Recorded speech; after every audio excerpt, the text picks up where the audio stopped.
Senhoras e senhores, sejam bem-vindos ao CapacitaCast.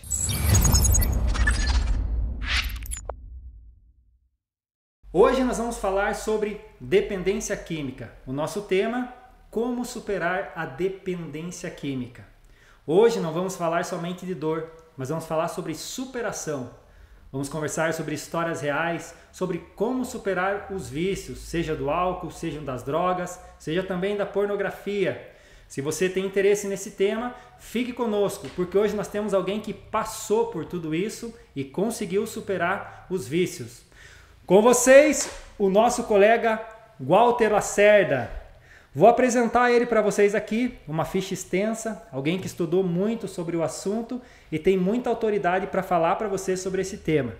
O Walter ele é pedagogo, psicanalista, terapeuta, especialista em terapia cognitiva comportamental, assistente social, pós-graduado em saúde mental, em psicopatologias e neuropsicologia.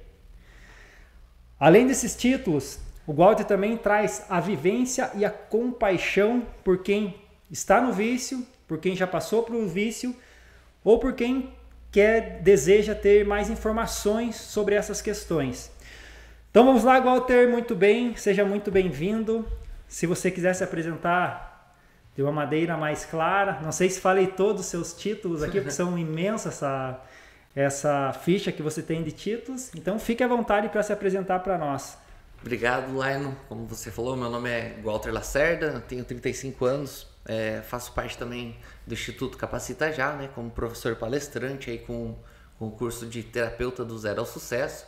Estou muito contente aí pelo convite de poder estar tendo essa oportunidade de compartilhar aí com você que está em casa, compartilhar com os colegas aí um pouco da minha trajetória, né?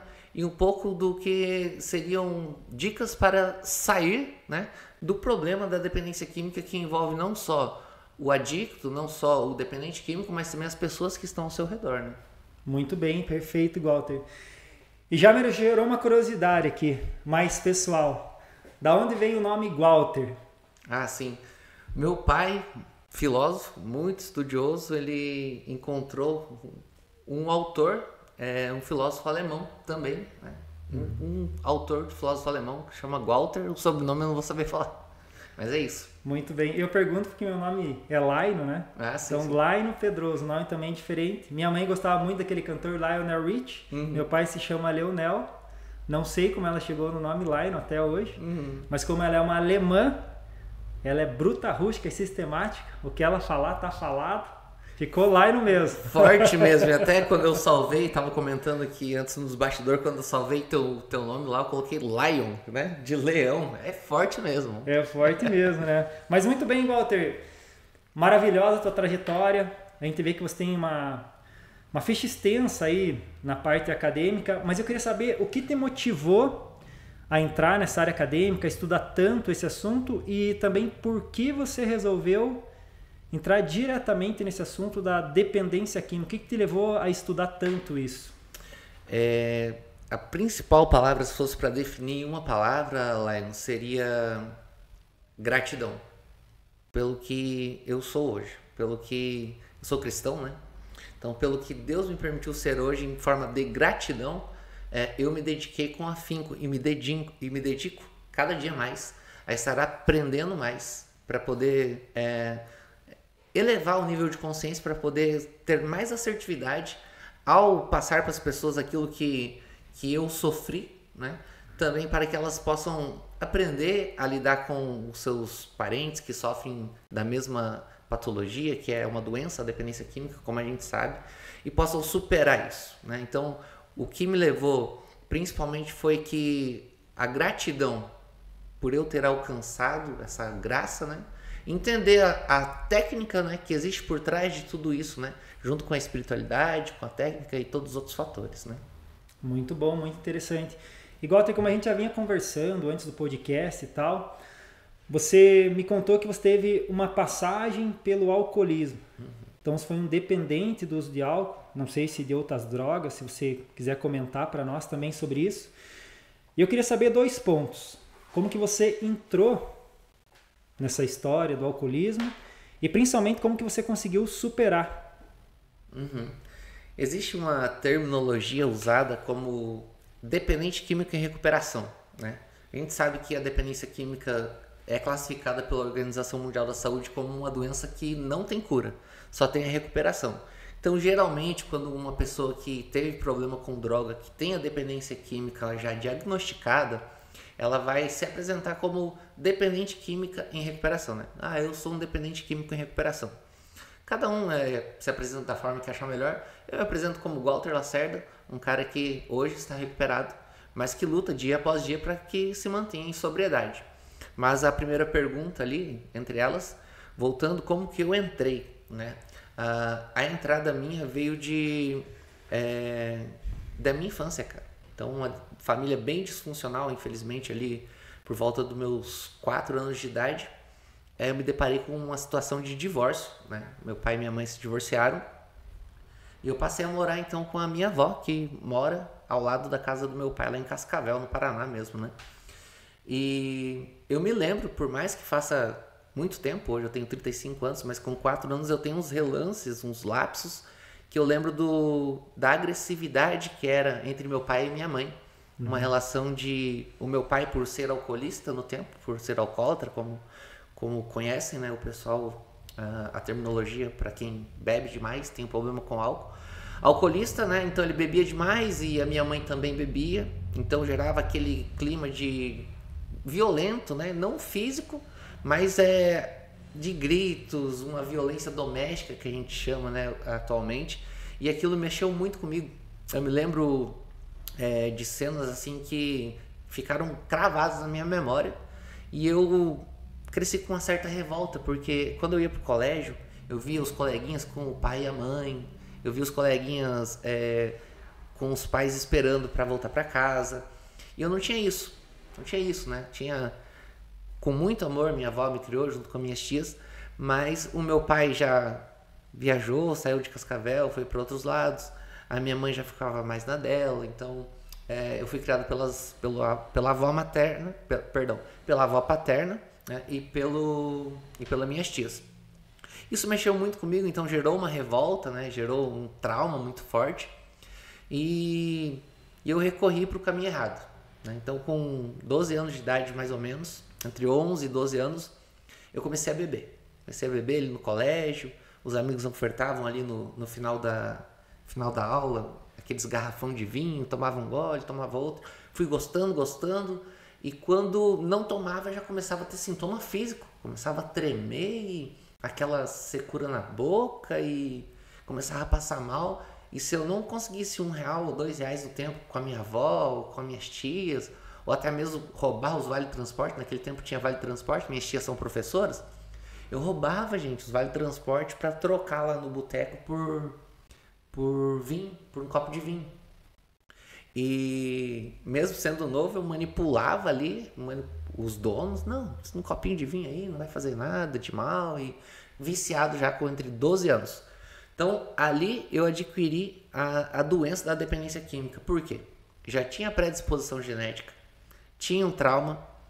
Aí talvez você vai me perguntar, Walter, mas então toda pessoa que tem um trauma na infância vai se tornar um dependente químico?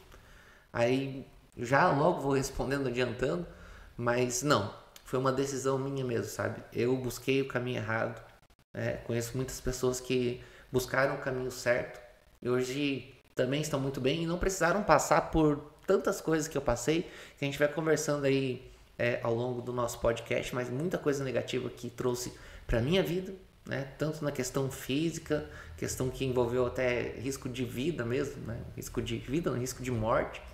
E, enfim, situações muito delicadas que eu passei pela minha decisão de buscar um refúgio, buscar uma fuga para aquilo que estava me acontecendo nas drogas, porque o álcool, né, é droga também, o cigarro é droga também, né? Apesar de ser lícita, é droga. E isso, se não tivesse acontecido comigo, talvez hoje eu não estaria aqui, né? Talvez teria tomado um rumo diferente. Mas bom. Walter, então você me contou como que você entrou, mas para deixar o pessoal curioso no nosso podcast, vou pedir para você ainda não responder como que você saiu, que seria a segunda pergunta. Mas foi bom que você não respondeu, porque a gente vai deixar para o final, que isso é muito interessante. Você falando aqui, você me deixou arrepiado, porque eu tenho 2 filhos, uma menina de 5 anos, um menino de 13 anos. Graças a Deus, hoje eu sigo a Cristo. Também já bebi muito quando era jovem. E me chamou a atenção que você mostrou ali que o exemplo dentro de casa, ele pode trazer malefícios para as crianças que estão observando todo aquele acontecido. Eu queria que você desse uma dica para os pais sobre o comportamento deles, como esse comportamento pode afetar na vida das crianças, dependendo se é positivo ou negativamente. Sim, de certa forma, o dependente químico ou a pessoa que está ali envolvida com algum tipo de ilícito, ela vai buscar sempre projetar a culpa da decisão dela em outras pessoas. Ah, eu bebo e fumo e cheiro e é por causa que meu pai faz isso, é porque minha mãe fez isso, ou porque não fez isso, ou porque não fez aquilo para mim. Na verdade, esses fatores, eles acabam contribuindo para que a pessoa se torne um dependente químico. Influencia, mas não determina. O que determina é a decisão da pessoa.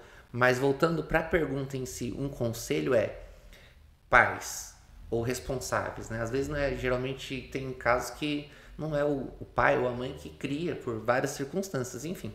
Mas a atenção que a gente dispensa aos nossos filhos é muito importante, é algo crucial para evitar com que eles tenham traumas, para que eles cresçam órfãos de pais vivos. E, infelizmente, hoje, claro, meu pai tem conhecimento disso, meu pai se livrou do vício do álcool, a minha mãe também está bem, graças a Deus. Entendem, né, que influenciaram lá atrás, né, mas não determinaram o meu comportamento, porque geralmente, Laino, os pais acabam se culpando, ou avós, ou quem cria o filho, o neto, o sobrinho, o que seja, acaba se culpando. Ah, ele virou isso por causa que eu não fiz aquilo para ele, porque eu não dei, ou porque eu dei demais. E a culpa em si não é de quem está criando, né? Mas influencia. Então, o cuidado que a gente precisa ter como pais é de estar presente, é de saber realmente se interessar pela vida do filho, é saber acompanhar no colégio, né? De repente, uma visita no colégio é muito bem-vinda pelos pedagogos. Eu tenho uma relação muito bem estabelecida com a área educacional aqui na Lapa e também em outras cidades. Essa relação que precisa ter em rede, né? De saber realmente se aquilo que meu filho está trazendo para mim como informação é realidade. Porque, infelizmente, a gente sabe que existe a mentira, né? E pode ser que a gente esteja sendo enganado. Então, a gente precisa estar acompanhando muito de perto, desde as redes sociais, será que meu filho já está na idade de começar a usar a rede social, de ter um chip, de ter WhatsApp? Tudo isso influencia, né? Perdão, influencia muito. Então, a atenção que a gente dispensa para o nosso filho a cada minuto que a gente pode estar junto com ele tem que ser muito valorizado, tem que ser muito amado. E muito amado não significa que a gente não precisa corrigir, que a gente não precisa disciplinar. Pelo contrário, né? Se a gente for buscar até biblicamente, está lá que o pai que ama seu filho corrige, o pai que ama seu filho disciplina. Isso não quer dizer que tem que espancar, que tem que pegar um pedaço de pau e dar nas costas, que a gente escuta casos, né, de que antigamente era bruto o sistema, o pessoal apanhava com vontade. Não, mas, gente, olha, um exemplo que eu tenho dentro da minha casa. Meu filho não cumpriu com um compromisso comigo, ou fez alguma coisa de errado, ele tem que aprender que tem consequência. Tudo na vida que a gente faz de errado tem uma consequência, né? Seja positivo ou seja negativo, mas vai ter alguma consequência. Então, aprontou no colégio. Filho, você tem consciência do que você fez, vou ter uma conversa com ele, explicar o porquê e vou disciplinar ele de forma pedagógica. Olha, você vai ficar sem celular por uma semana, você vai ficar sem celular por um dia, ou dependendo da gravidade você vai ficar sem tela nenhuma, né? A gente vai estudar junto, a gente vai fazer outras atividades, né? E tirar aquilo que traz, de certa forma, para ele algum prazer, porque ele não está merecendo. E a gente sabe que muitas das coisas na nossa vida, se não a maioria, a gente recebe por merecimento, né? Então eu vou trabalhar os dias certinho para chegar no final do mês eu ter o meu pagamento, né? Então, desde cedo e gerando já essa como que eu posso dizer, essa conexão entre o filho e a realidade, para ele não viver uma realidade paralela nas redes sociais, naqueles joguinhos, enfim, não que não possa ter. É bom que tenha, né, as áreas de prazer, é bom que tenha todas as áreas exercitadas, mas dentro de um equilíbrio, né? Sim. Eu gostei que você falou que tudo na vida tem uma consequência, seja positiva, seja negativa. Então os filhos eles têm que entender o mundo real que eles vivem, não aquele conto de fadas que muitas vezes acontece em alguns lares, né? Walter, então, trazendo aqui para nós também, você teve vivências em comunidades terapêuticas e você viveu também vários desafios, acredito, dentro dessas comunidades terapêuticas. Eu queria saber sobre os internos, assim. Tem algum comportamento padrão, alguns pensamentos que eles têm, alguma dor que eles têm lá dentro, assim, que você consegue identificar, por exemplo, que isso aqui foi um gatilho para ele talvez entrar na droga. Isso aqui determinou a decisão que ele ia tomar para entrar na droga. Queria que você falasse um pouco para nós como que é internamente, assim, quando você está dentro de uma comunidade terapêutica. Uhum. Se você quiser citar também a comunidade, assim. Sim. 2021 foi o ano decisivo na minha vida. 2021 foi o ano que eu aceitei realmente ser acolhido na comunidade terapêutica aqui da Lapa, o Serene, o Centro de Recuperação Nova Esperança. Mas, Laine, antes de responder objetivamente a tua pergunta, eu quero dizer como que eu cheguei até ali, porque com certeza o pessoal que está em casa, alguns podem ter passado por uma situação semelhante, parecida, enfim. Quero trazer brevemente esse relato. Porque eu não aceitava o tratamento, né? Eu sabia que era doente, porque eu bebia demais, de vez em quando eu cheirava cocaína, eu fumava o dia inteiro. Meus relacionamentos amorosos não davam certo, não durava mais que 2 meses, 3 meses.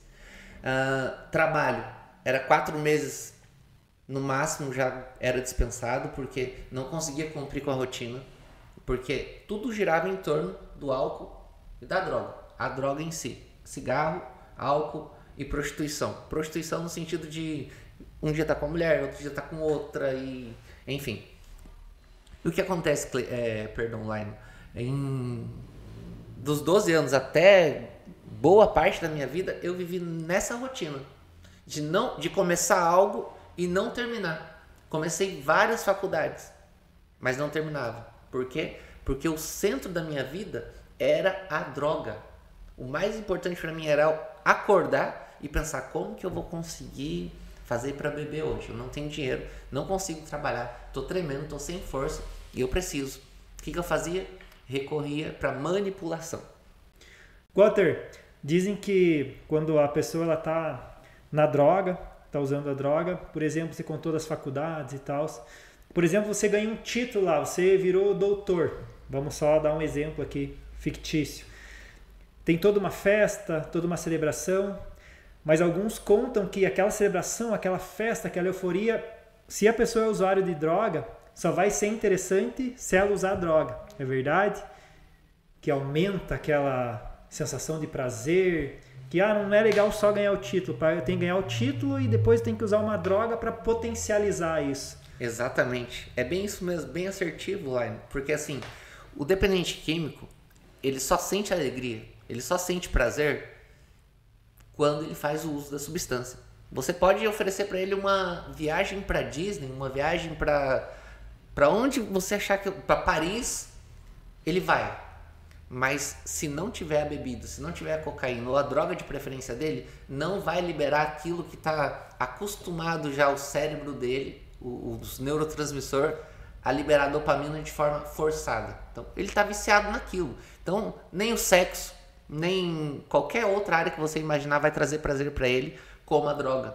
Então, você pode dar um mundo e fundo para ele, mas se não tiver a droga, não vai ter alegria para ele. Porque na cabeça dele a única coisa que é capaz de realmente liberar a sensação de alegria, de felicidade para ele, ou é o álcool, ou é a cocaína, ou é a pedra, e ele vive naquela rotina desenfreada. E infelizmente, né, muitos morrem disso, né? E continuando nessa pegada, se me permite, queria compartilhar brevemente.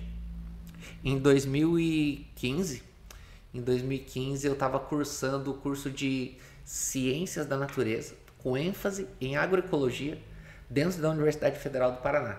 Aí você me pergunta, mas bêbado, Walter? Bebaço, bebadaço, cara. Eu acordava nos alojamentos ali, eu tinha meu armário, né? Todo mundo vai, pega o caderno, pega o material para ir para plenário para estudar ou para sala de aula, e eu pegava 1 litro de pinga, né? Pegava 1 litro de pinga, despejava dentro de uma garrafinha de PET e ficava o dia inteiro. Aqui era no meu café da manhã, no almoço, na tarde, o dia inteiro estudando, né? Claro, eu tenho uma extensa ficha na área da formação técnica, enfim, mas boa parte da faculdade, por exemplo, dessa de ciência da natureza que eu não consegui concluir, eu fiz ela bêbado, bebadaço, né? E não transmitia para as pessoas que eu estava bêbado, porque o organismo criou uma tolerância, que a gente chama, né? Então, você às vezes vai ver na rua uma pessoa andando normalmente, mas aquela pessoa tá com o organismo dela tão acostumado com o álcool que você só vai ver aquela pessoa diferente com os atos dela se ela tivesse sem o álcool. Então, se eu tivesse sem o álcool, você ia viver mal, né? Aparentemente. Eu ia estar tremendo, eu ia estar ansioso, eu ia estar nervoso, estúpido, enfim. Agora, se tivesse com álcool, uma pessoa que aparentemente estava tudo normal, que falava bem, enfim, porque o organismo criou uma tolerância com aquela substância. Infelizmente, né? Eu tinha isso. No final do primeiro ano letivo de Ciência da Natureza, eu passei no vestibular em 24º, se eu não me engano, né? Fui muito bem classificado, sempre, apesar da dicção no tempo. Eu sempre fui muito estudioso, né? Tem uma vaga biblioteca lá na casa do sítio, que eu sempre estudei muito, estudo muito, gosto muito do estudo como um lazer, como um hobby, como fonte de... enfim. E no final do primeiro ano letivo, eu comecei a passar muito mal. Eu comecei a perder as forças, comecei a ter convulsões. E o meu pai me trazia aqui para a cidade, que a gente tem um campus aqui no interior, né, da Faculdade Federal do Paraná. Meu pai me trazia para o UPA. O UPA tratava de forma paliativa porque eu chegava com cheiro de álcool. Então eles acreditavam que era por causa da bebida, que eu estava tendo convulsões, muita bebida. Davam o fenobarbital e alguma medicação para sanar aquelas convulsões e mandava para casa. E isso ficou uma rotina mais ou menos de uma semana. Porém, naquele tempo não foi investigado, não tinha todo um aparelhamento para saber o que estava realmente acontecendo. Então fui tratado ali, querendo ou não, como um alcoolista que estava tendo convulsões. Muito álcool, convulsão por causa da droga. E eu estava tendo começo de AVC, começo de derrame cerebral.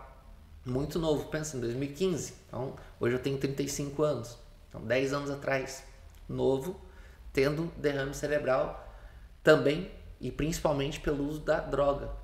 E nisso, o UPA aqui da Lapa não conseguiu diagnosticar, não encontrava, e só de forma paliativa, medicava, mandava para casa, e pasma.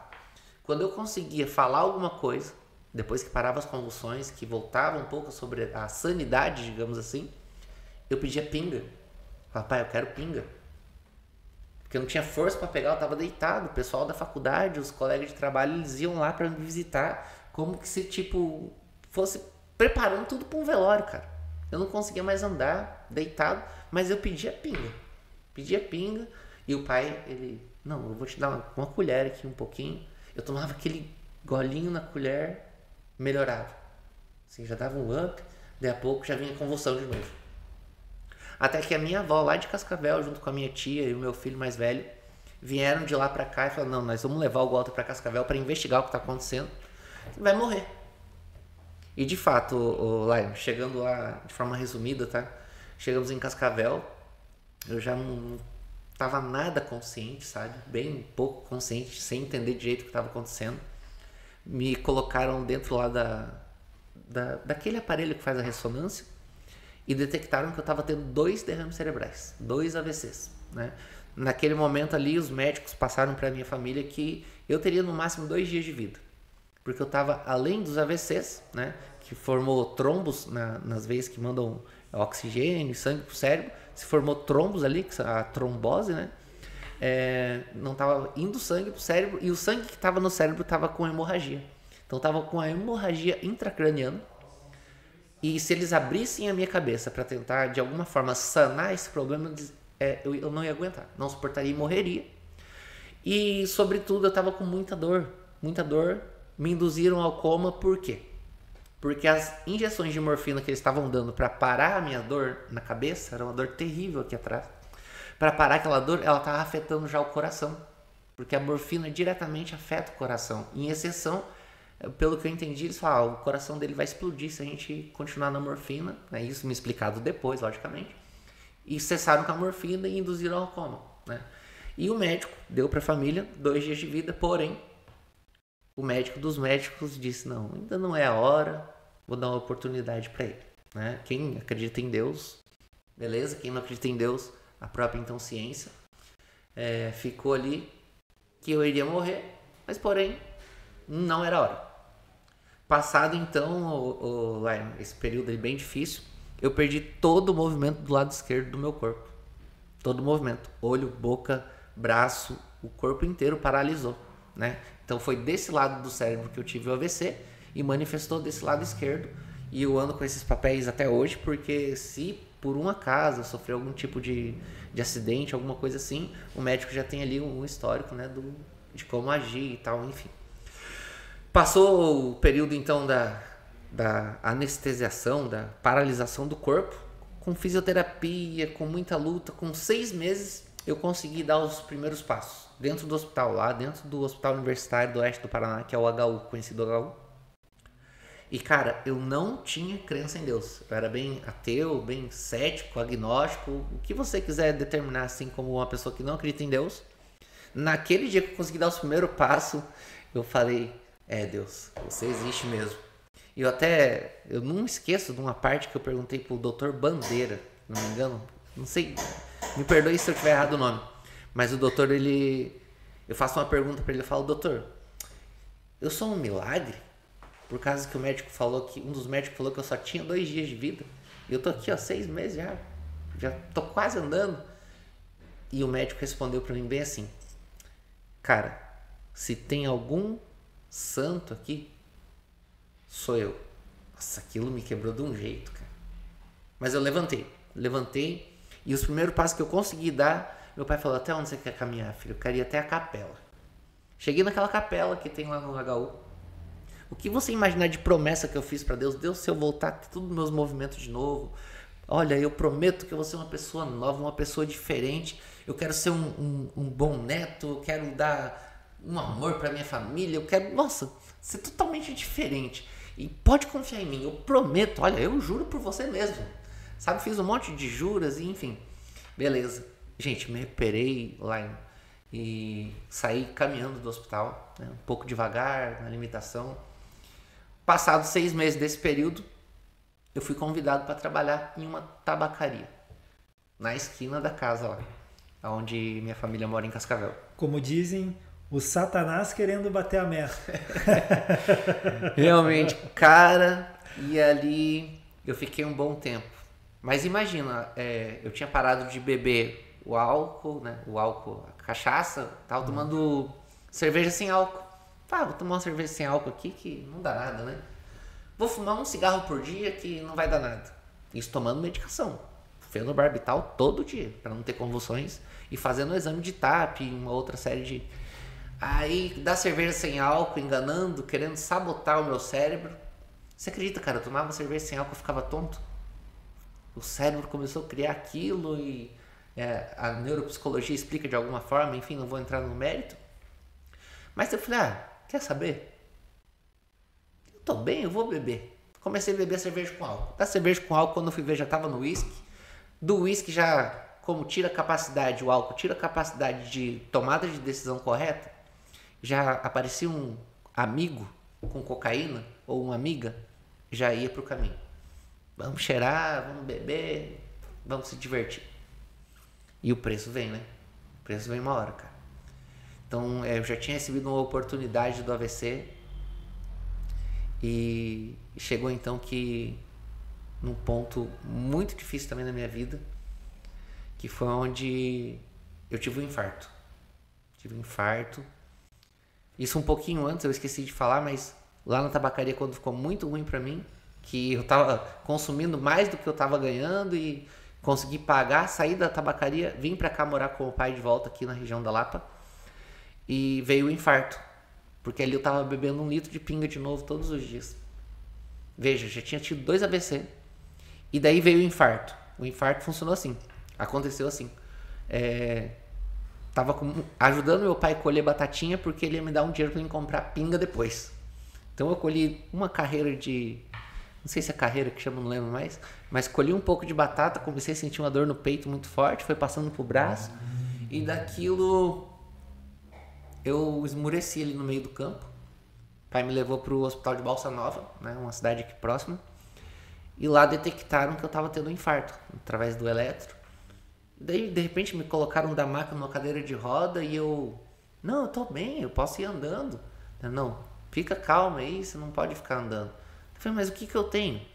E sabe aquele cara chato? Eu tornei esse cara chato, antissocial, justamente porque a bebida, ela me tornou uma pessoa com um caráter completamente egocêntrico, completamente perfeccionista, chato, aonde que as pessoas foram se afastando, iam se afastando. A única pessoa que ficou ao meu lado ali é o meu pai.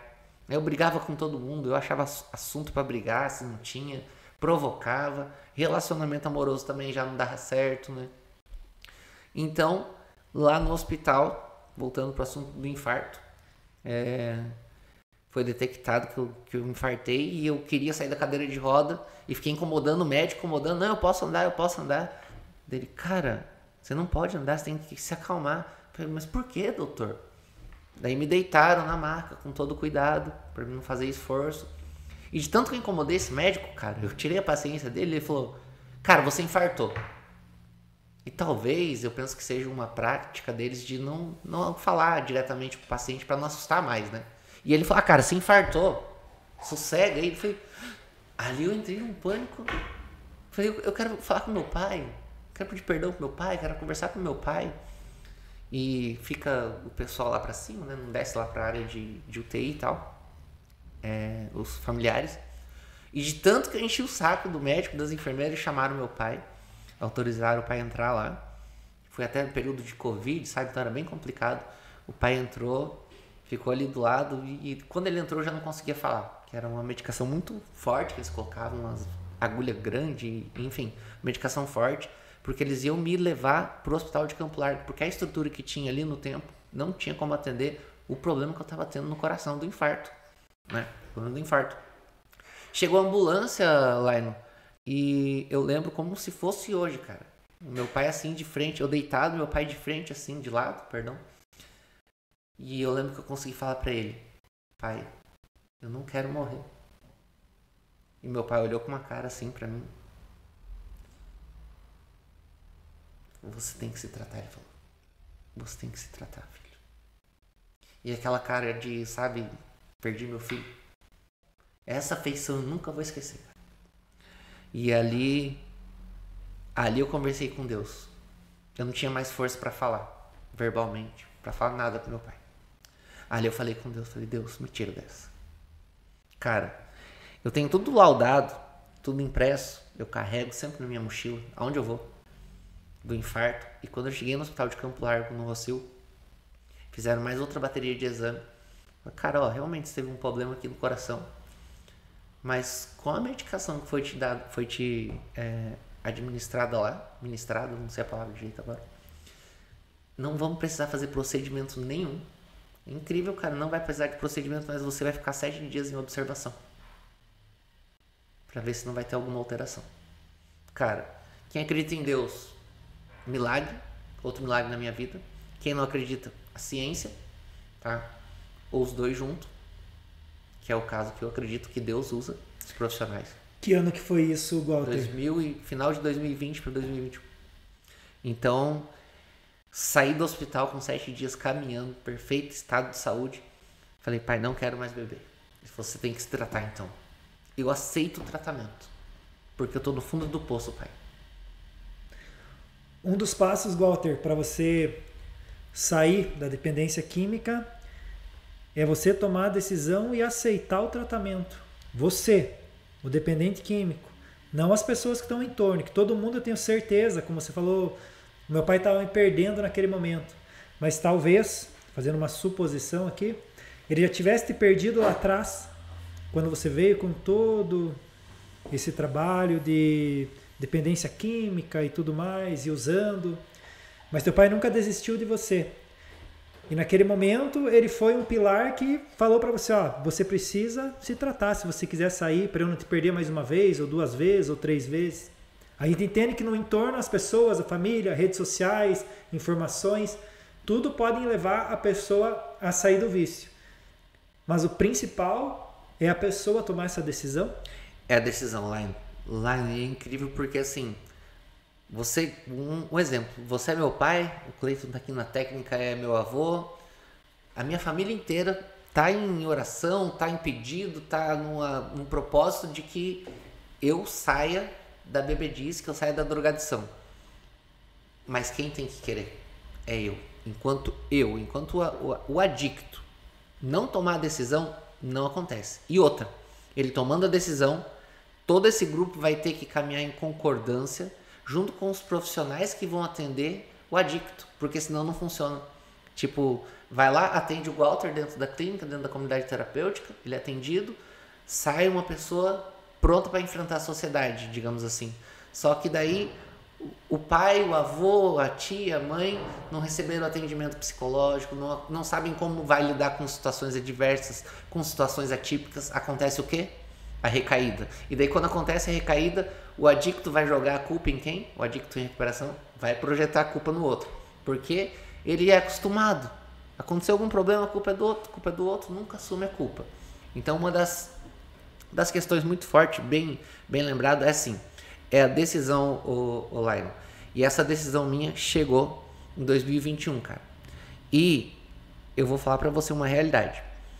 Se eu não fui o pior dos acolhidos que o Serene da Lapa teve, eu tô entre os top dos piores. Por quê? Pensa num cara soberbo, que aceitou o tratamento, aceitou entre aspas, mas que vivia questionando tudo. Tava, ô diretor, por que tá funcionando a parte das palestras dessa forma aqui? As palestras tinham que ser assim, assim, assim. Ô diretor, por que a alimentação está sendo de tal forma? Ela não deveria ser assim, assim? Sabe aquele cara soberbo que tá num lugar para receber e ele quer cobrar? Sabe o que o diretor falou para mim uma vez? Paulo Parnoff, meu amigo, foi meu chefe por muito tempo, pastor Paulo, com certeza vai acompanhar o nosso podcast. Ele falou: Walter, você parou para perceber que você achou defeito em tudo? Em tudo que você achou defeito, na comunidade terapêutica inteira. Então por que você não vai embora? Por que você não achou a comunidade perfeita, então? Entre outras palavras, não foi bem com essas palavras, né? Mas ele trouxe assim pra mim, né? E aquilo me levou a uma reflexão, né? Falei, puxa, o que ele quis dizer com isso, né? Até que eu levei tanto choque da equipe, não só do Paulo, também do Mazinho, também de outras pessoas, do Maicon, né? Da equipe ali, que eu parei para refletir, ajoelhei chorando no meu quarto e falei, meu Deus, o errado sou eu. Eu que tenho que mudar. Ali onde eu levantei a cabeça e falei, eu aceito de verdade isso aqui, ou eu pego e vou embora mesmo. E foi ali que houve a virada de chave na minha vida, lá. Onde que de pior acolhido, eu passei a ser o mais proativo. Aquele que quis mais ajudar, que quis mais aprender e que até hoje quer aprender. Por quê? Depois que eu terminei o atendimento, com muita luta, né, nos primeiros meses, depois que eu aceitei, passou com naturalidade, depois que a minha família foi acompanhando junto o processo, né, aprendendo junto através dos grupos de apoio que existe, né, para os familiares,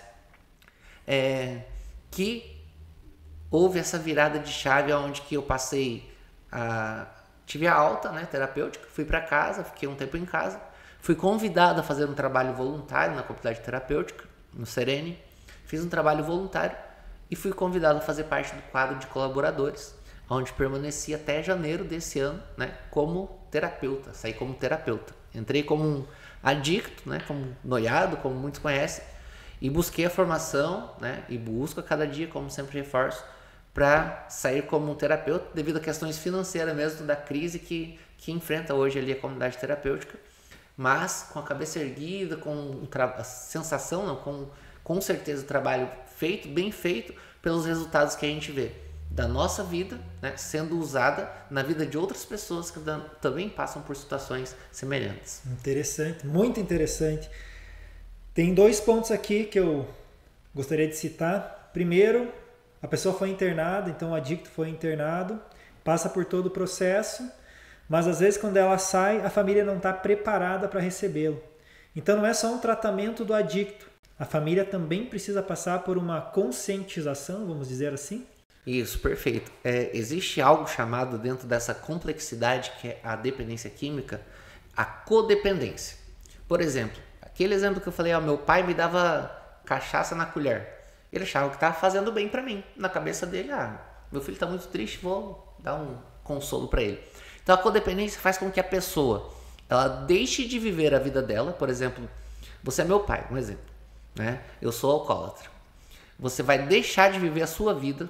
Você vai deixar de comprar alguma coisa para você suprir o meu vício. Ou eu entrei em débito com um traficante porque eu comprei muita cocaína. Aí eu chego para você e falo, pai, se eu não pagar aquele cara lá da esquina, lá o traficante, ele vai me matar. E você como pai vai fazer o quê? Vai pagar. Na outra semana o que vai acontecer de novo?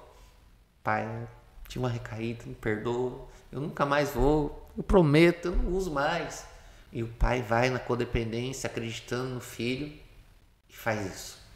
Também é uma doença, também é uma patologia. Muitas pessoas já têm esse conhecimento, mas muitas não têm, né? Por exemplo, meu filho está no tratamento, Walter. Ele vai vir para casa agora passar o final de semana. Eu vou deixar um bolinho de dinheiro em cima da mesa para testar ele, para ver se ele não vai usar droga, para ver se ele já está bom, né? Olha a cabeça que isso aconteceu de fato, não vou citar nomes. Mas, gente, isso é algo que não se deve fazer. Imagina se esse cara pega esse dinheiro, vai, usa um monte de droga, tem uma overdose e morre. Como que vai ficar a cabeça dessa pessoa que quis fazer um teste? Então a gente não brinca com coisa séria, né? Não é uma brincadeira que a pessoa quis fazer um teste, não. Por isso que a gente precisa de orientação, de profissionais capacitados. Vai falar, olha, evite de ir com ele a lugares que são fatores de risco, evite de ter qualquer tipo de bebida em casa, evita de ter pessoas que fumem, evita de ter pessoas que eram do convívio antigo dele com ele, né? Então, hábitos, lugares e pessoas precisam mudar. É um contexto de vida que precisa mudar para um dependente químico ele conseguir caminhar em um estado de sobriedade, que demora um tempo também para alcançar a sobriedade, né? A sobriedade não se alcança quando se sai do tratamento da clínica. Ela dura um período, e esse período, pela Organização Mundial da Saúde, ele dura entre 2 a 3 anos. Não basta a pessoa apenas deixar de beber, deixar de fumar, deixar de usar a droga de preferência dela. Existe uma série de coisas, de elementos que precisam ser executados, né? A pessoa precisa ter lazer, a pessoa precisa ter uma espiritualidade, seja qual for, né? De preferência que seja cristã, né? Mas se não for também, a gente respeita todas as denominações, né? A gente não vê placa, a gente vê Deus. Precisa ter tempo com a família, tempo de qualidade, né? Precisa exercer também o estudo, se aprofundar, ajudar outras pessoas, ser voluntário. A gente aprende que a gente dando um suporte para uma pessoa, uma ajuda, a gente acaba recebendo muito mais do que a gente imagina sem querer. Então dá sem pensar em receber. É uma vida de doação e vivendo um dia de cada vez, né? Um dia de cada vez. A hora que o Walter achar, hoje eu tô forte. Eu sou professor. Eu sou professor palestrante, sou pedagogo, sou assistente social, tenho um monte de pós-graduação. Eu sou isso, eu sou aquilo, pronto, acabou. É o caminho para a ruína. Quando o cara acha que tá forte, é que tá fraco. Então a gente precisa ter a humildade de reconhecer que nós não somos diferentes de ninguém no quesito de superioridade. Pelo contrário, nós temos que nos colocar sempre como servos. Sempre olhar para o próximo e fazer para o próximo aquilo que você gostaria que realmente fizesse para você. Quando vê uma pessoa em decadência, procurar ajudar, não julgar, não vir com preconceitos. Infelizmente, vivemos muito disso na sociedade por falta de conhecimento, né? Exatamente. Você falou de algo muito interessante que é o ambiente. O ambiente ele molda o comportamento das pessoas, isso a gente já sabe não só na área de dependência química, como em outras áreas, também de forma positiva ou de forma negativa. Uma pessoa passou por todo o processo dentro de uma clínica, por exemplo, saiu da clínica e ela volta a andar com os mesmos amigos, volta a ir nos mesmos ambientes. A chance dela ter uma recaída é muito grande. E no caso, Walter, para essa pessoa, talvez mudar de cidade, ir para um outro lugar diferente, faria diferença para ela conseguir uma recuperação de uma forma mais, entre aspas, mais fácil? Existe aí uma linha de dois lados, digamos assim. Porque pode ser que sim, pode ser que não. Mas, a princípio, uma mudança geográfica, que a gente chama, é necessária. Por exemplo, um exemplo assim, não aconteceu.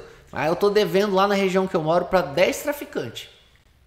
Terminei o tratamento, vou voltar para lá. O que pode acontecer? Morte. Né? Então, a família, em consenso com a equipe que está acompanhando, olha, melhor ele não morar aí por um tempo e tal, até para evitar que ele morra. Situação de vida. Né? Vai para outro lugar e daí a família pergunta, mas daí você vai mudar de cidade, então ele não vai, né, usar droga, porque não vai ser os mesmos amigos e tal.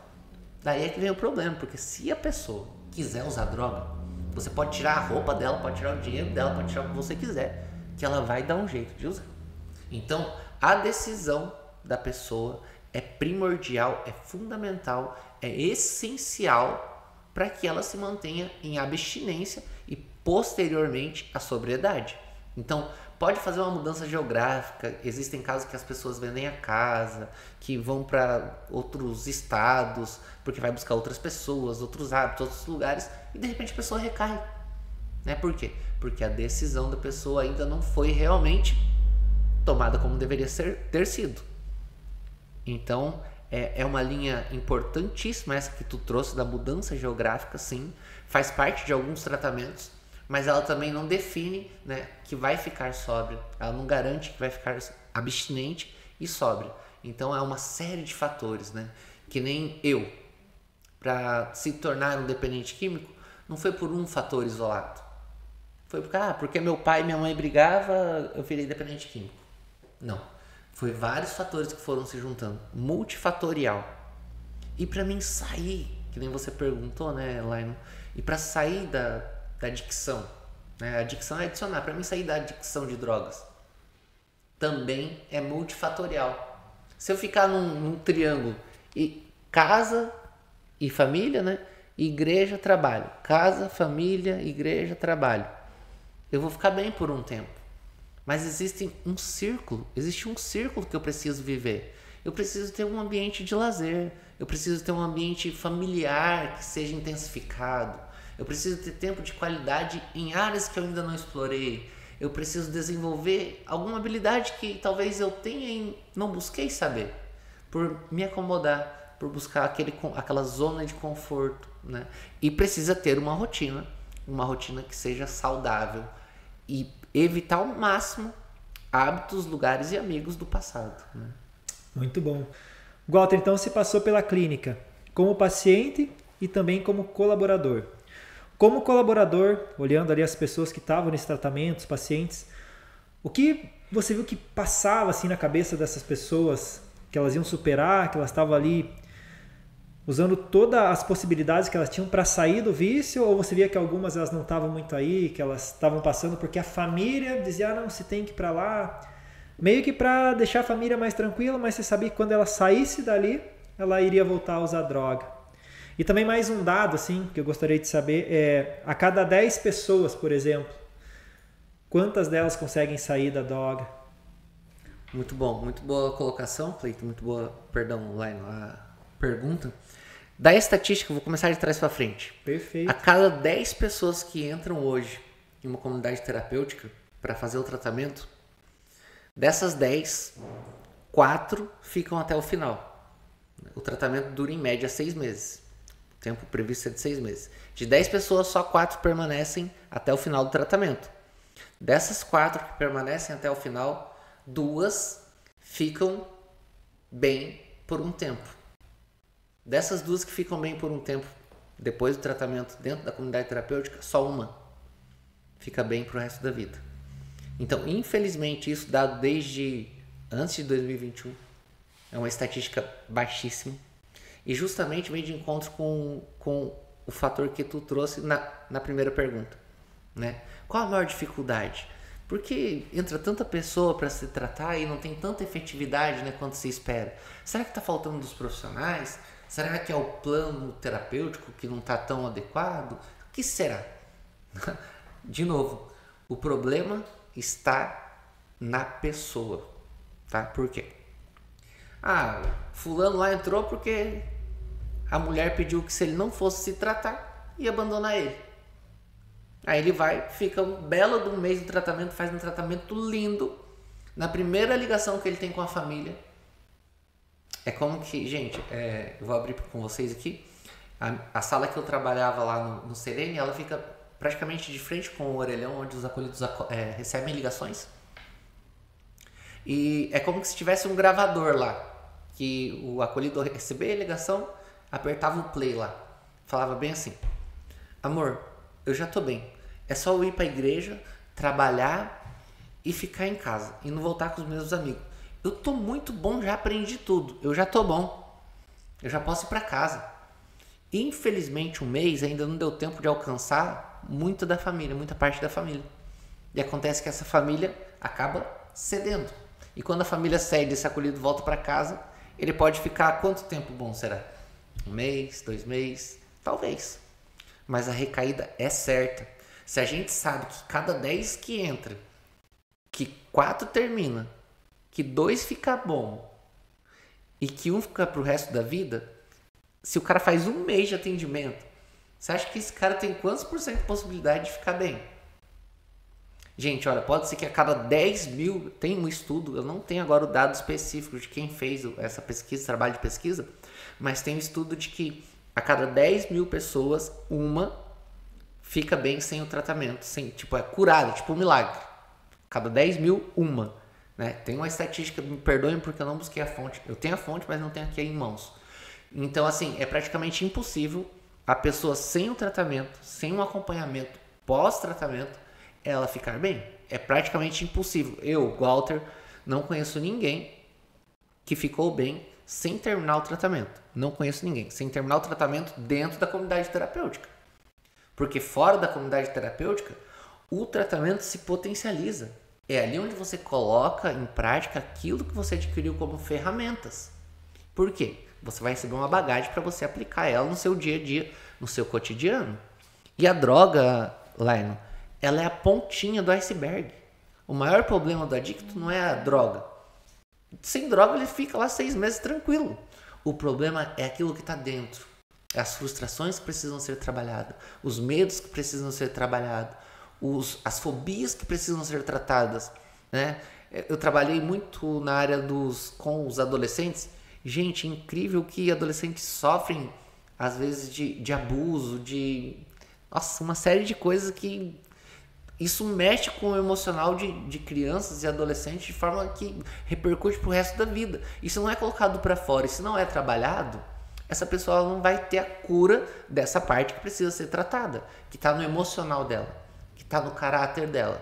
E isso é moldado conforme a pessoa se permite, né? Então a droga é a pontinha do iceberg. Quando eu estou bem emocionalmente, quando eu estou equilibrado emocionalmente, naturalmente eu não vou recorrer a fugir de mim mesmo buscando uma droga. Se eu estou bem, para que eu vou buscar alguma coisa para satisfazer algo sem necessidade? Algo que eu não preciso. Eu estou bem, né? Então a gente entende que a droga é a ponta do iceberg. O que precisa ser trabalhado é tudo aquilo que está abaixo ali dessa pontinha. Muito interessante essa colocação. A droga precisa ser a ponta do iceberg. Veja como o emocional ele mexe, né? Ele molda, na verdade, muitas vezes até as nossas decisões. E assim, Walter, uma curiosidade que eu tenho, e eu acredito que seja a curiosidade de muitas pessoas também, a dependência química, ela é uma doença crônica? Ela não tem cura? Ou ela pode ter uma cura definitiva? Ótima pergunta. A dependência química, segundo a Organização Mundial da Saúde, e aos olhos humanos, ela não tem cura. Ela é crônica e fatal, tá? Crônica e fatal. Crônica e fatal, tá? Porque, nossa, quanta gente que a gente conhece aí que morre de cirrose, morre de overdose, morre de acidente de carro, né? Sempre quando eu vou trabalhar as palestras de prevenção nos colégios ou nas empresas, sempre falo, gente, qual que é a diferença da pessoa que é o alcoólatra e aquele que fuma crack e pegam seus carros num belo domingo e saem pela avenida e acabam atropelando uma família e matando uma família com um bebezinho. Qual que é a diferença dos dois com relação à droga? Os dois estão completamente transtornados. Tanto que a classificação que a Organização Mundial da Saúde traz é que o CID-10-F19 é causado pelo transtorno de uso e abuso de substâncias psicoativas. Os dois estão transtornados. Tanto o alcoólatra que chega em casa e espanca a mulher, tanto quanto o cara que fuma o crack vai lá e mata uma pessoa por causa de um celular, para roubar um celular para troco de 2 pedras. Então, não estou julgando ninguém, trazendo coisas que são uma realidade. Infelizmente, é uma realidade que a gente vive. Então, não há diferença. Então, a substância química em si, a substância psicoativa, ela afeta, destrói a capacidade de decisão da pessoa, né? De tomar uma decisão assertiva. Outra coisa, Walter, mas o cara que bebe, ele é menos perigoso do que o cara que cheira cocaína e que fuma pedra. Não, isso não é uma realidade, né?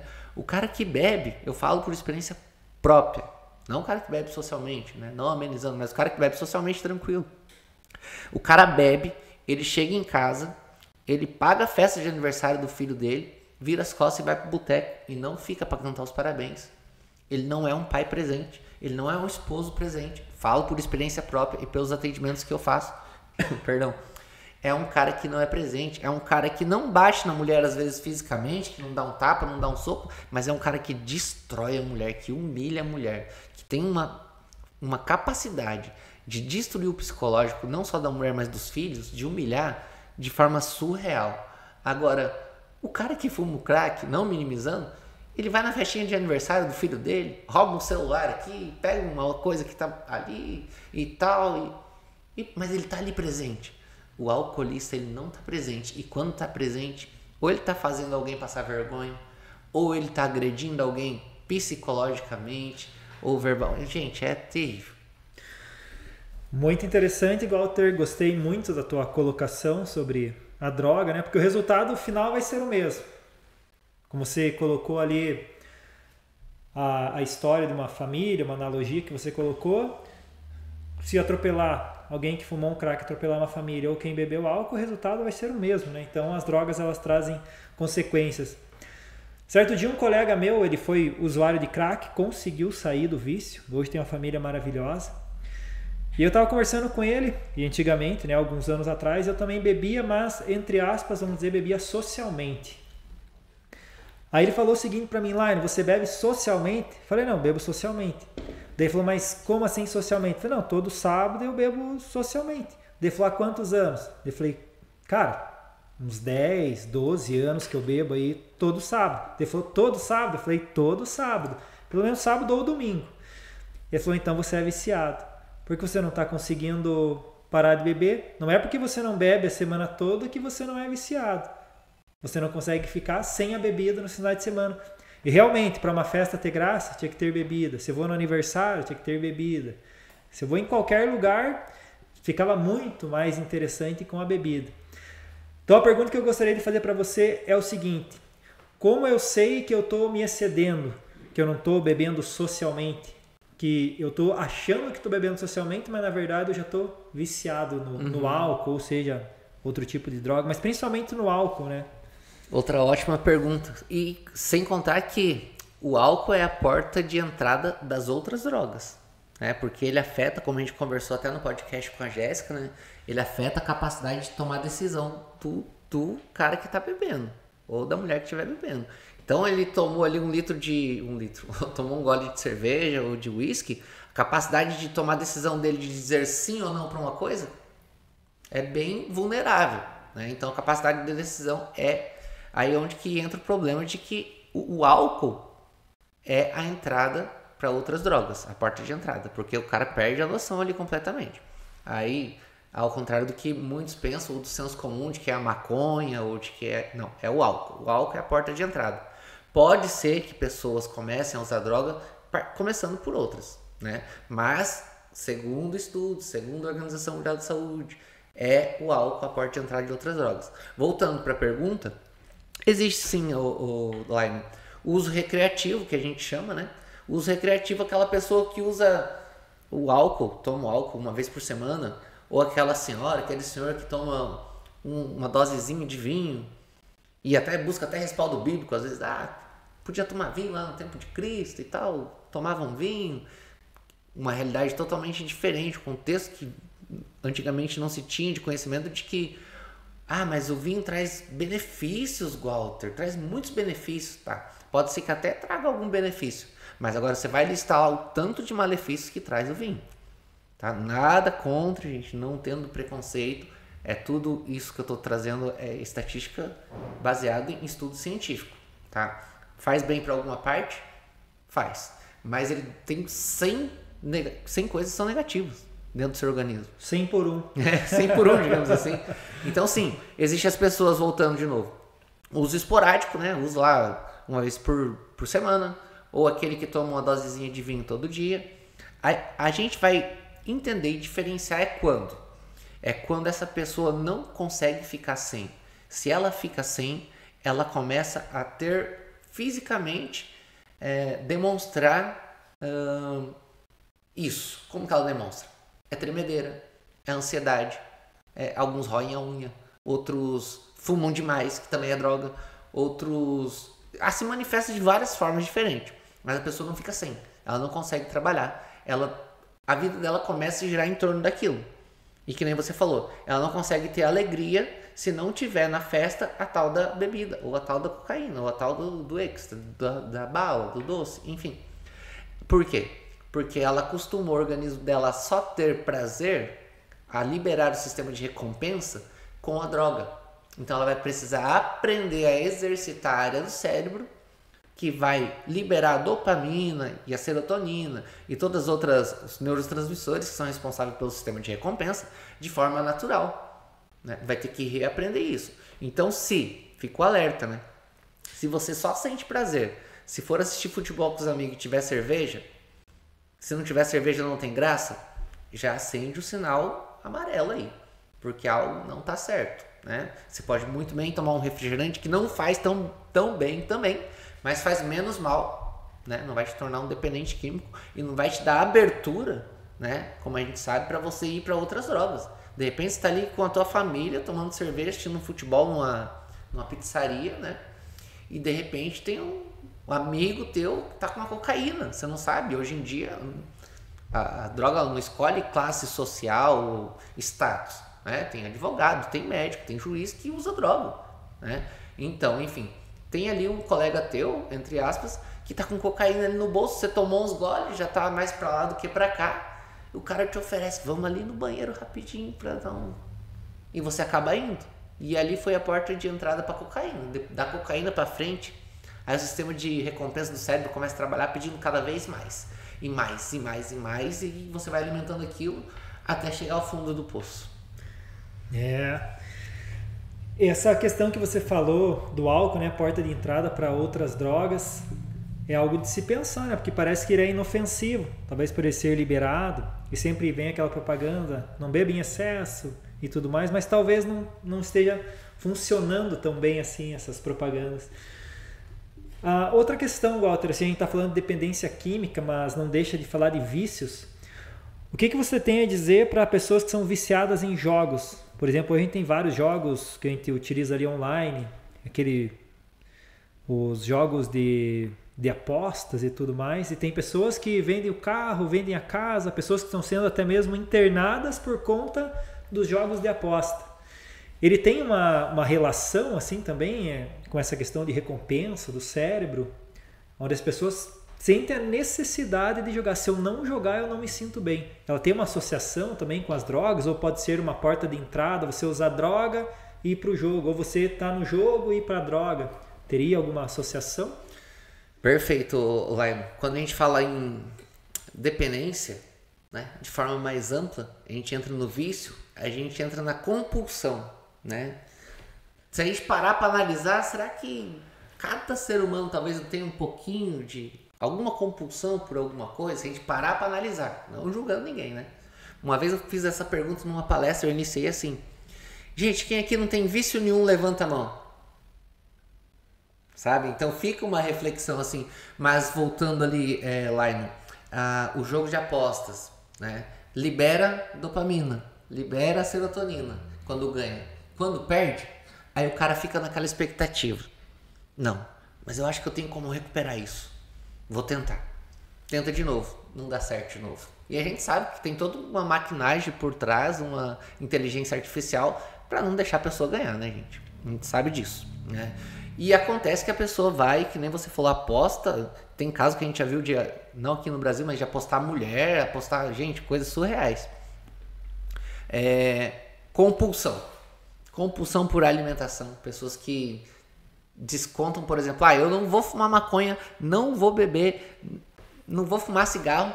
E desconta onde? Desconta na comida, desconta no chocolate, desconta no açúcar, desconta na Coca-Cola. Você está fazendo a substituição de uma droga por outra droga. Ou, eu não vou fumar maconha, mas eu vou tomar 2 Rivotril. Também está se drogando. Por quê? Uma que a medicação tem que ser de forma prescrita, né? Pelo psiquiatra, pelo especialista. Outra coisa é que você está fazendo a substituição, que pode ser tão pior quanto a que você já estava. E falando tudo em droga. E a compulsão não é só no vício da droga, da substância psicoativa, mas de aparelhamentos psicoativos, né? Então, o celular, um aparelho psicoativo, porque ele vai agir de forma artificial, porque está vindo de fora para dentro, vai agir no meu sistema nervoso central através do meu olhar, do meu tato, e vai fazer com que eu me torne um viciado tanto quanto você pega e analisa hoje, pra gente finalizar essa parte, Line. O cara que tá ali viciado, fumando no cachimbo ali, naquele estado de transe, fica assim, mais ou menos, né? Nessa posição. Pega, infelizmente, gente, não quero comparar de forma alguma, mas pega uma criança hoje, que os pais dão a liberdade de ficar o dia inteiro com o celular. Como que essa criança fica? Aqui, ó. Ela não consegue ver o mundo ao seu redor.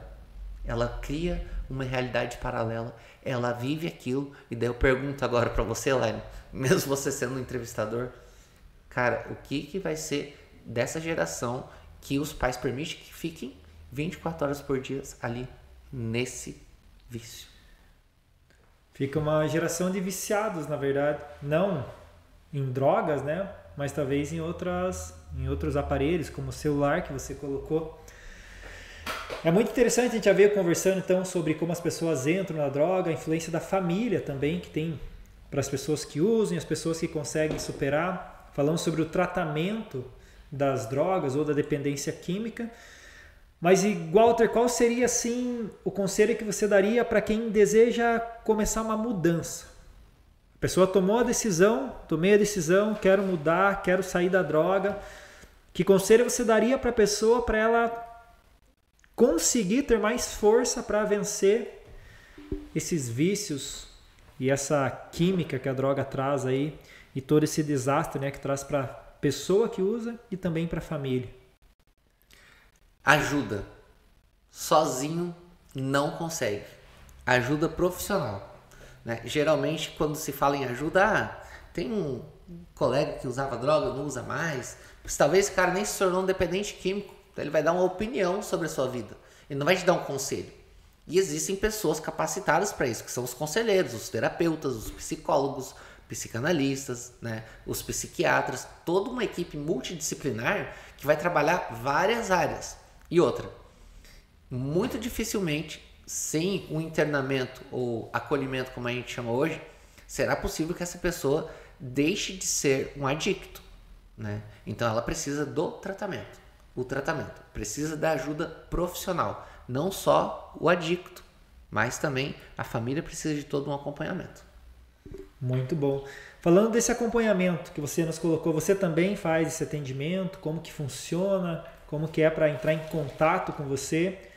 Caso você queira ter uma conversa ou até mesmo uma terapia, porque é bem interessante. Você que passou por todo o processo, entende todo o processo, você não vai dar somente um conselho para a pessoa, você vai dar um suporte que realmente vai ser favorável para quem deseja dar esse passo tão importante na vida, que é sair da dependência química.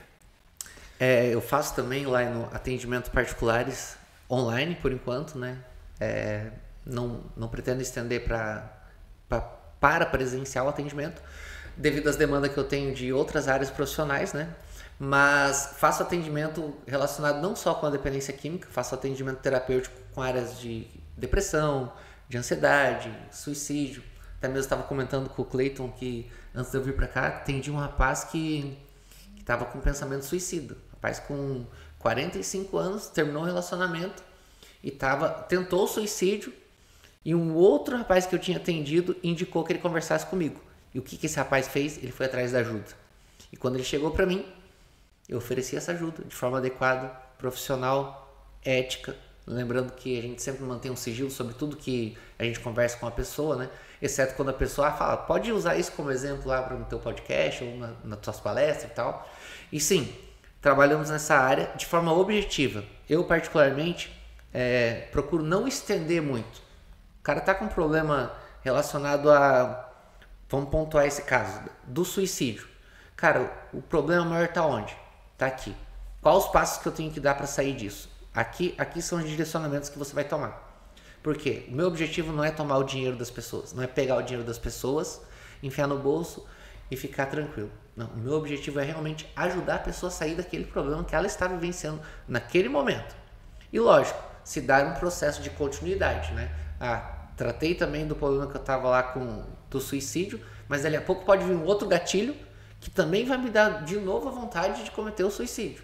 Então precisa ser casos e casos estudados, né, para que a gente trace um planejamento, mas de forma bem objetiva. Eu trabalho já justamente porque o meu objetivo é ajudar, é não ganhar o dinheiro em si, é ajudar as pessoas a se livrar, e isso como forma, Laino, de gratidão pelo que aconteceu na minha vida. Então eu acredito que o propósito que há na minha vida é para ajudar outras pessoas. Perfeito, muito bom.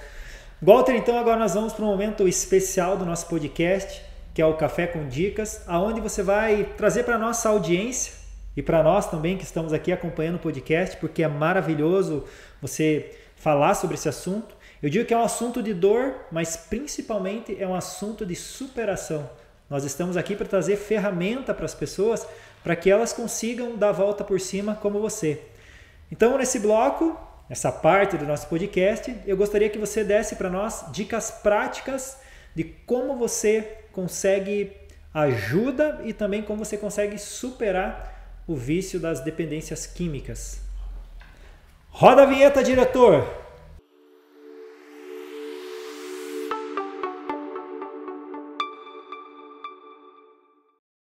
Todos devidamente encafezados, e agora nós vamos para o nosso Café com Dicas, indo agora também para os nossos momentos finais do nosso podcast. Mas não fique triste, porque nós vamos ter muito assunto aqui nesse podcast, pode ficar tranquilo. Toda semana, toda quarta-feira tem um vídeo novo para você. Walter, fique à vontade para nos dar as valiosas dicas práticas. Valiosas dicas. Eu quero resumir, Laino, em 3 principais. Seria uma série, né? Mas principais. Admitir. Eu admito que eu sou alcoólatra. Eu admito que eu tenho problema com pornografia. Eu admito que eu tenho problema com... Enfim, admitir é o primeiro passo. Tanto que é o primeiro passo do Narcóticos Anônimos, que foi desenvolvido por Bill e Bob lá em Ohio, não sei, nos Estados Unidos, né? 1935. Que esses 12 passos eles são utilizados dentro do tratamento, né, a recuperação das drogas, não só as drogas, mas a todo tipo de compulsão, todo tipo de vício, a pessoa precisa realmente admitir. Então, se você que está nos assistindo tem um problema com vício, com compulsão, né, e está no nível baixo, médio ou alto, admitir é o primeiro passo. Quando você admite, você dá a possibilidade de que seja tratado isso. Né? Agora, quando você fica na negação, aí dificilmente será tratado e será evidentemente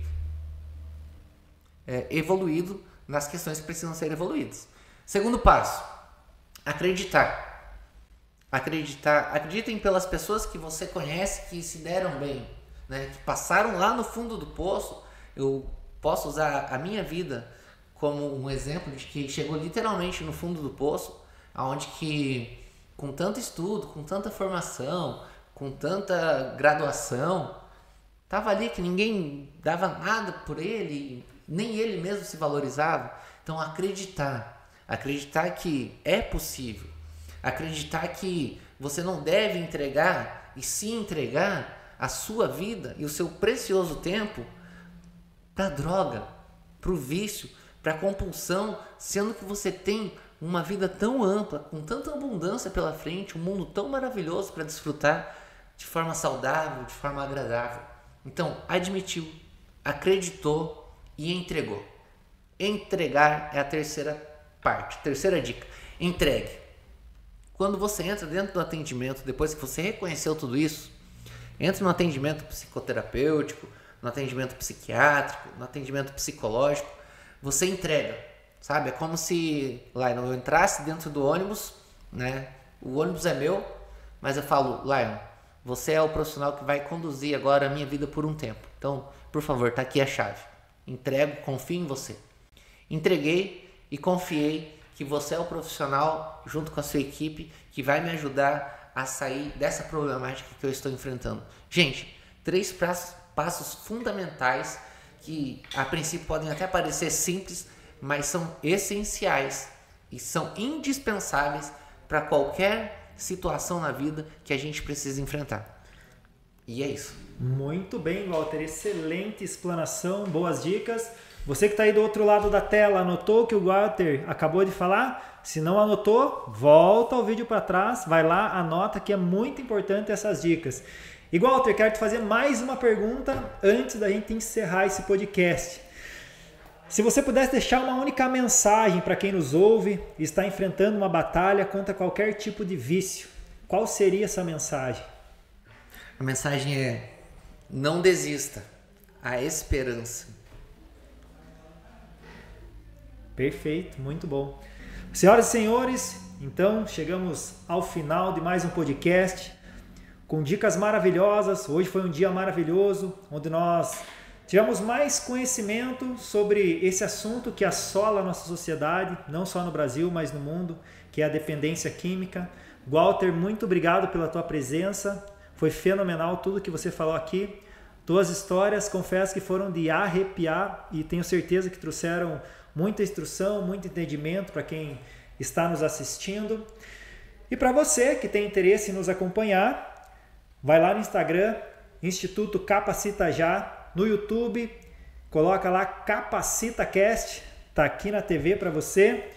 Toda quarta-feira nós temos um vídeo novo falando sobre entretenimento, tecnologia, psicologia, comunicação. Então fique ligado que o Capacita Já está aqui para ajudar você a desenvolver o seu conhecimento.